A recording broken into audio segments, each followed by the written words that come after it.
Hello.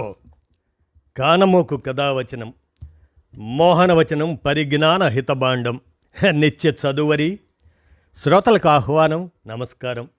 చదవదగునెవరు రాసిన తదుపరి చదివిన వెంటనే మరువక పలువురికి వినిపింపబూనిన అది ఏ పరిజ్ఞాన హితబాండమౌపో మహిళ మోహనవచనమై విరాజిల్లు. పరిజ్ఞాన హితబాండం లక్ష్యం ప్రతివారీ సమాచార హక్కు.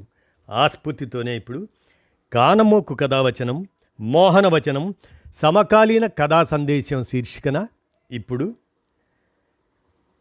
పంగులూరి కృష్ణప్రసాద్ విరచిత కథ 3 తరాలు అనేదాన్ని ఇప్పుడు మన కానమోకు కథావచనం శ్రోతలకు మీ కానమోకు స్వరంలో వినిపిస్తాను, వినండి. 3 తరాలు కథ.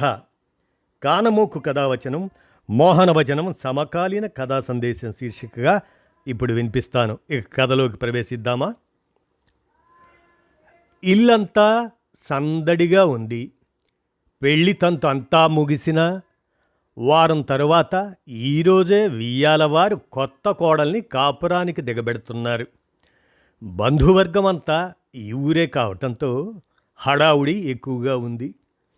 ఇంటికి వచ్చిన స్నేహితులను దగ్గరి బంధువులను పలకరిస్తూనే ఏర్పాట్లన్నీ చేస్తుంది వసంత. వియ్యాలవారిని రిసీవ్ చేసుకోవడానికి భర్త రమేష్ స్టేషన్కి వెళ్ళాడు.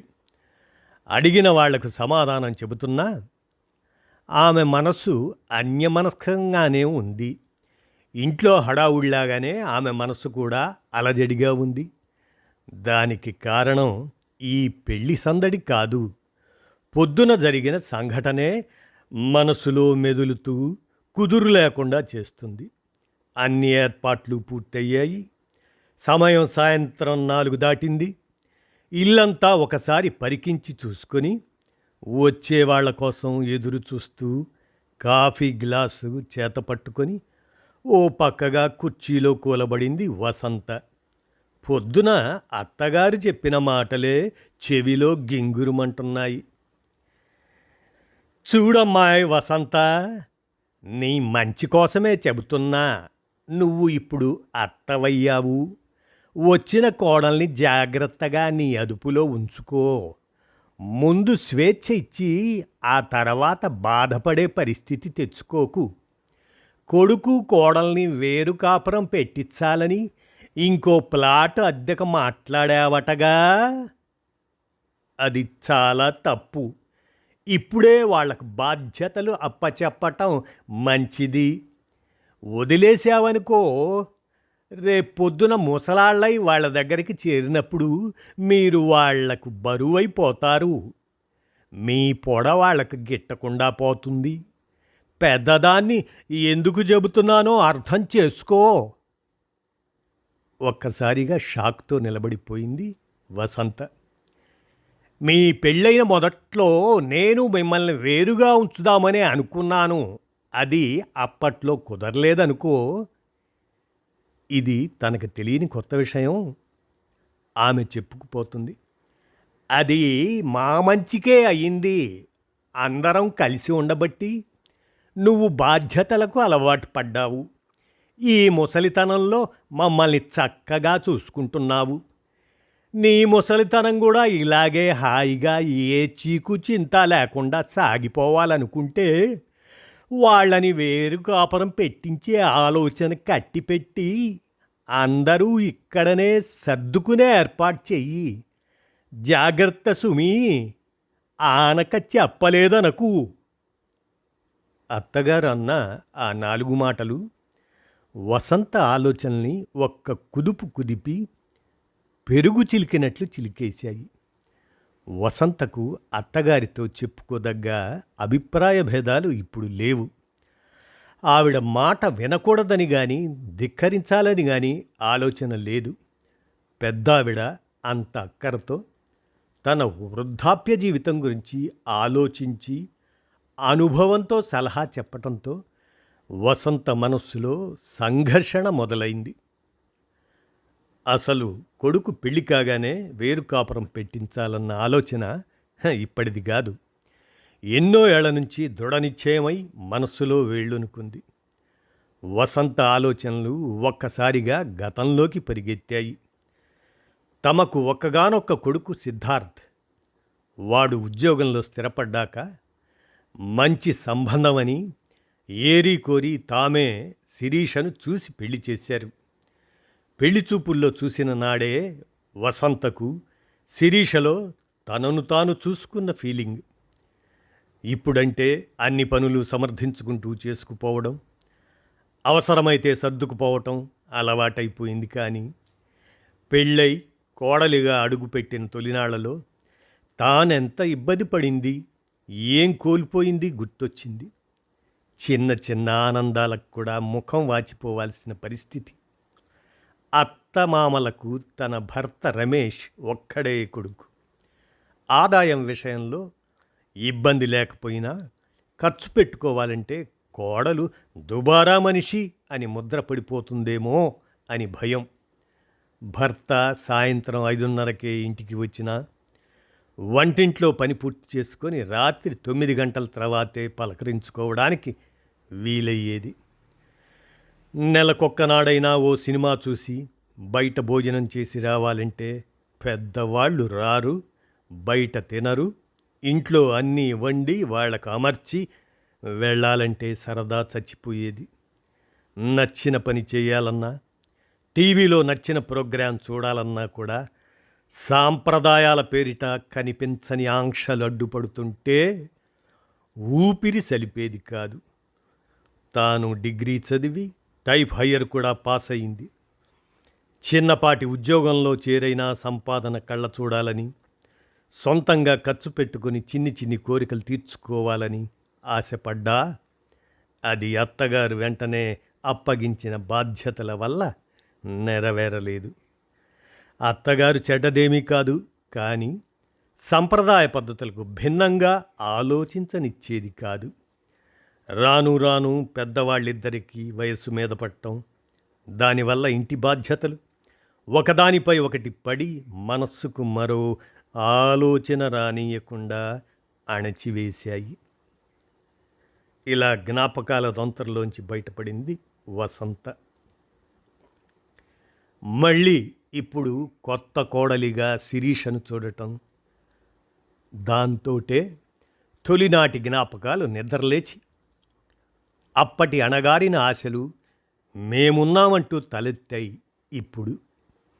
ఇప్పుడు తన కోడలికి అటువంటి అసంతృప్తులు కలగకూడదని ఆలోచిస్తుంది. తను కోల్పోయిన స్వేచ్ఛ, తీరని చిన్న చిన్న ఆశలు, ఆ తాలూకు బాధ తన కోడలికి కలగనివ్వకూడదని తపన పడుతుంది. అందుకే తను కోల్పోయినదేదీ శిరీష విషయంలో జరగకూడదని వేరు కాపురం ఆలోచన చేసింది. కానీ ఉదయం అత్తగారు చెప్పిన మాటలు విన్నాక ఏం చెయ్యడానికి తోచని సందిగ్ధత ఆవహించి మనసు గుంజాటన పడుతుంది. ఏనాటికైనా తాము కొడుకు దగ్గరికి చేరాల్సిన వాళ్లే. ఇప్పుడు వాళ్ళని ఒంటరిగా ఉండనిస్తే రేపొద్దున తమ బాధ్యతలు తీసుకోవడానికి సిద్ధపడతారా?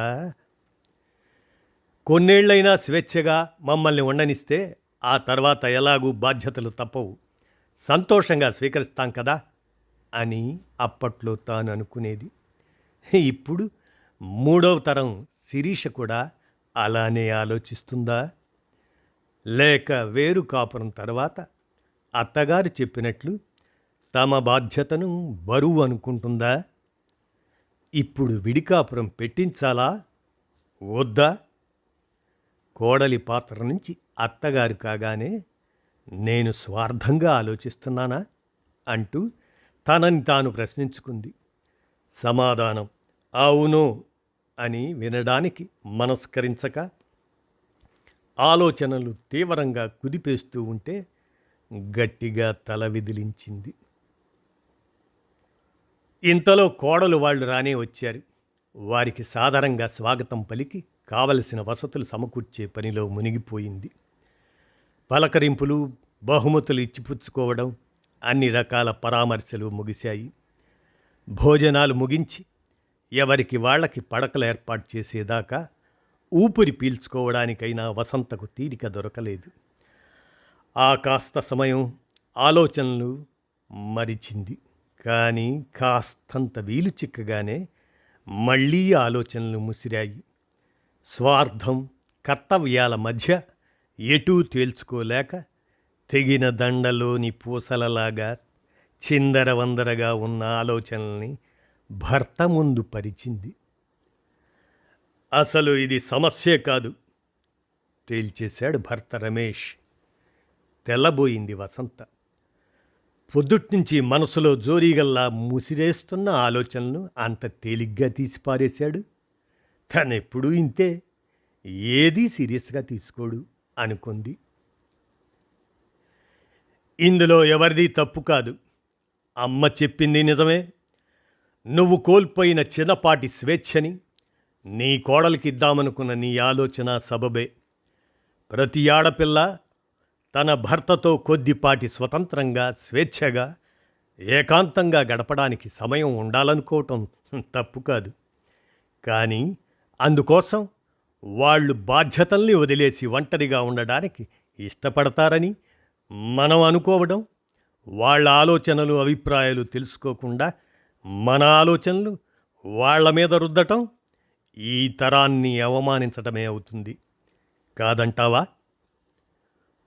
ఒక్కొక్క పూసని సూది దారంతో దండలా గుచ్చుతున్నట్లుగా నెమ్మదిగా చెప్పుకుపోతున్నాడు. అప్పట్లో మనకు అంత పరిపక్వత లేదు. ఆ మాటకొస్తే ఆ వయసులో ఉండే అవకాశం కూడా తక్కువే. అందువల్ల నీ ఇబ్బందికి ఆ రోజు పరిష్కారం దొరకలేదు. ఇప్పుడు అదే సమస్య నీ కోడలికి రాకూడదని ఆలోచించడం మంచిదే. కానీ జాగ్రత్తగా ఆలోచించు. నీకే కాదు, ఏ కోడలికైనా అసలు సమస్య స్వేచ్ఛ లేకపోవటం కాదు, స్నేహం లేకపోవటం అని నా భావన. దాన్ని స్వేచ్ఛ లేదు అని భావించి వేరు కాపురమే అందుకు పరిష్కారం అని నువ్వు అనుకుంటున్నావు. కానీ ఇంట్లో ఉన్న అత్తగారు కోడలితో స్నేహం చెయ్యకపోవడమే అసలు సమస్య. మా అమ్మ నీతో స్నేహం చెయ్యలేదు. అందువల్ల బాధ్యతలు బంధనాలై నీకు స్వేచ్ఛ కావాలనిపించింది. ఆ తప్పు నువ్వు ఇప్పుడు సరిచెయ్యి. కొత్త ఇంట్లో తెలియని మనుషుల మధ్య అడుగుపెట్టిన కోడలికి నువ్వు స్నేహితురాలిగా ఉండు. తన అభిరుచులు, అలవాట్లు తెలుసుకో. ఆశలు, ఆశయాలు పంచుకునే అవకాశం ఇచ్చి మంచి ఆలోచనలు ప్రోత్సహించు. అలా ఉంటే ఏ కోడలు విడిపోయే స్వేచ్ఛ కోరుకోదు. కలిసి ఉండటం వల్ల నువ్వు నీ అత్తగారిని ఎంత బాగా చూసుకుంటున్నావో గమనించి నేర్చుకుంటుంది. అప్పుడు వృద్ధాప్యంలో రేపటి నీ భవిష్యత్తు ప్రశ్నార్థకం కాబోదు. వింటున్నానా లేదా అన్నట్లు ఒక్క క్షణం ఆగాడు. ఏది పట్టనట్టు కనిపించే అతని విశ్లేషణని అబ్బురపడుతూ మొహంలోకి చూస్తూ వింటుంది వసంత.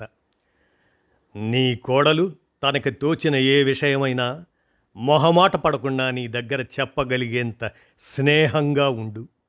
అప్పుడు నువ్వు పనిగట్టుకొని తనకి స్వేచ్ఛ ఇవ్వవలసిన పని లేదు. తను స్వతంత్రించి నీ దగ్గర స్వేచ్ఛ తీసుకోవాల్సిన అసంతృప్తితో నీకు దూరంగా వెళ్ళిపోవాల్సిన అగత్యమూ ఉండదు. వివరంగా చెప్పాడు. ఉద్యోగ బాధ్యతల వల్ల వేరే ఊరిలో ఉండవలసి వచ్చినప్పుడు వేరే కాపురం తప్పదు, తప్పు లేదు. కానీ కేవలం స్వేచ్ఛ కోసం బంధాలు, బాధ్యతలు వదిలేసి ఆప్యాయతల పందిరి లాంటి ఉమ్మడి కుటుంబం నుండి విడివడి వేరు కాపురం పెట్టాల్సిన అగత్యం ఎవ్వరికీ రాకూడదనేది నా అభిమతం. కొత్తగా వచ్చిన కోడలిలో 3వ తరం ప్రతినిధిని, వృద్ధాప్యంలోని అమ్మలో 1టి తరం ప్రతినిధిని చూస్తూ ఇద్దరికీ న్యాయం జరగాలని కోరుకునే మధ్యతరం ప్రతినిధివైన నువ్వు 3 పాత్రలలో 3 తరాలను చూస్తూ అనవసరమైన గందరగోళానికి గురవుతున్నావు. జాగ్రత్తగా చూస్తే నువ్వు భావిస్తున్నట్లు ఇవి 3 తరాలు కావు. కుటుంబ వ్యవస్థలో ఒకే సమయంలో చూడగలిగే 3 దశలు మాత్రమే. స్నేహమనే సన్నటి దారంతో ఈ 3 దశల్ని పువ్వులుగా అనుసంధానించి అందమైన గుచ్ఛంగా కూర్చటం ఖచ్చితంగా సాధ్యమే. అది ఎంత బాగుంటుంది, అందరికీ మంచిది కూడా. ఆ రకంగా నీ సమస్యకు పరిష్కారం దొరికిందనే అనుకుంటున్నాను. ఆపై నిర్ణయం నీ ఇష్టం. నీకు ఆ స్వేచ్ఛ ఎప్పుడూ ఉంది అని ముగించాడు రమేష్, స్వేచ్ఛ అనే పదాన్ని ఒత్తి పలుకుతూ. నిజమే, అందరినీ బాధ్యతగా చూసుకోవటం వల్ల ఆ స్వేచ్ఛ దానంతటదే తనకు దకలు పడింది. భర్త చెప్పిన పరిష్కారం విన్నాక వసంతకు కర్తవ్యం బోధపడి మనస్సు తేలికయ్యింది.